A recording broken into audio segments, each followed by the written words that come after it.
everybody, and welcome to my first episode of Under the Crabapple Tree.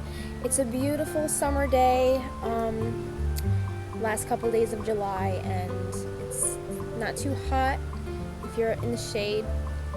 And today, I really wanted to, I was feeling, it's a blue moon tonight, and that's very rare, and that happens when there's 2 full moons in 1 month.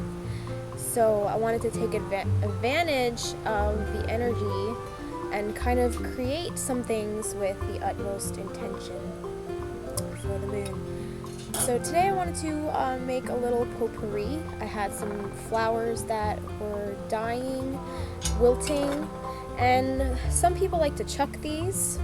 Once they see their flowers are dying, they like to chuck them. But I like to make potpourri out of them because flowers aren't cheap, and when you do get them and they die quickly, I like to find ways to preserve them because I still think they're so pretty. And these were colored with the water, and the stems suck up the water or the food coloring or whatever, and it sucks up into the color of the actual flower. So I thought these were really pretty to make a potpourri out of. It'd be very colorful. My mom actually gave me these flowers because she gave them to a friend, and apparently her friend had a cat who would eat flowers, so she couldn't take the flowers, so she ended up giving them back to my mom, who in turn gave them to me. So I made out in the end because I got some really pretty colorful flowers. And also, one thing I wanted to mention, I forgot, I have my cocktail right here. It's a sangria, and it's delicious, so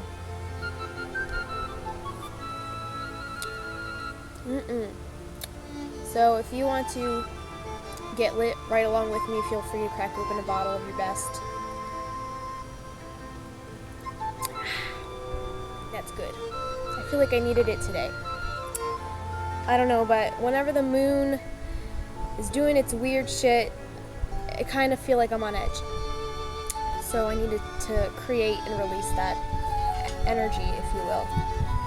So what I'm going to do right now is I'm going to snip the tops of my flowers, and I forgot my flower snipping shears inside, so I'm going to go get those right now, and I'll be right back. And I am back.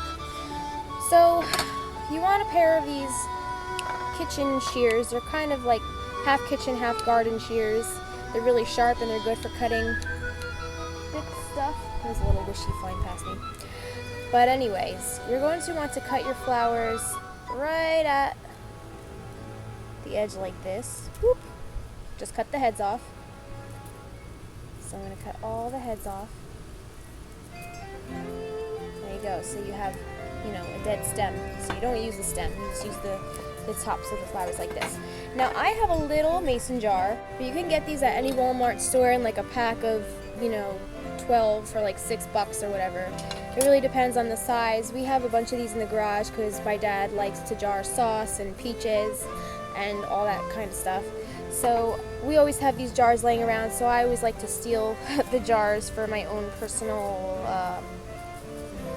flower harvesting like this. Now some of these flowers aren't dry all the way yet. They have a little life left to them. So, don't throw those out. Those will dry in time. So I just like to, put those off to the side until they're completely dry. Just stick to the dry ones for now. So what you can do is you can get a mortar and a pestle, which is the grinding things to grind the herbs with.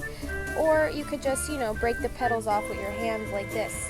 Or you could leave the flowers whole. It's really up to you. But anyway, once you have those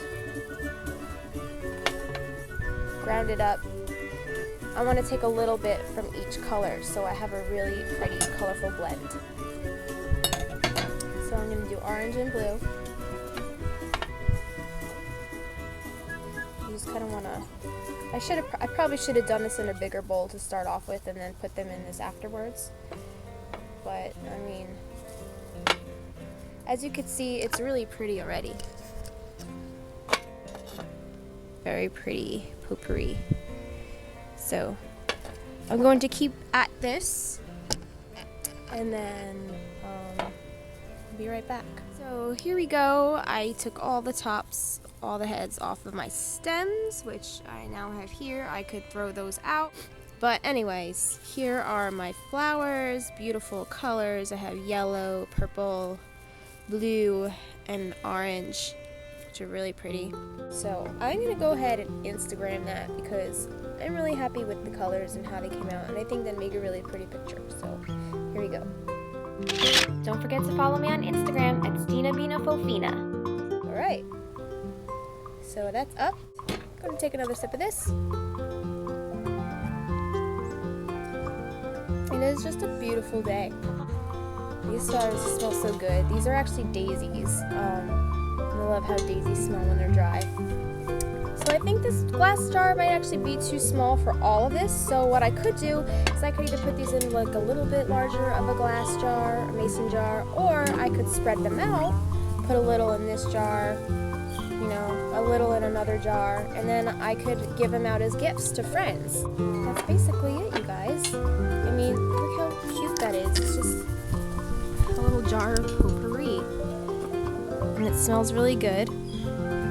And I mean, you could use these jars for storing, and if you want to put the potpourri out on like a little dish to display, you could do that as well. I have one of those upstairs on my altar as well. So I mean, that's it. Like, I mean, you could put some fabric here, put a little ribbon around it, and it's a nice gift. So that's basically it. So I hope you enjoyed that short little tutorial. It was a very short video, short and sweet, I know, but listen, it's a Friday. I don't plan on doing anything else. So I hope you enjoyed this episode of Under the Crabapple Tree. Have a nice day, you guys, and I hope to bring you a flower crown tutorial very, very soon. All right, bye.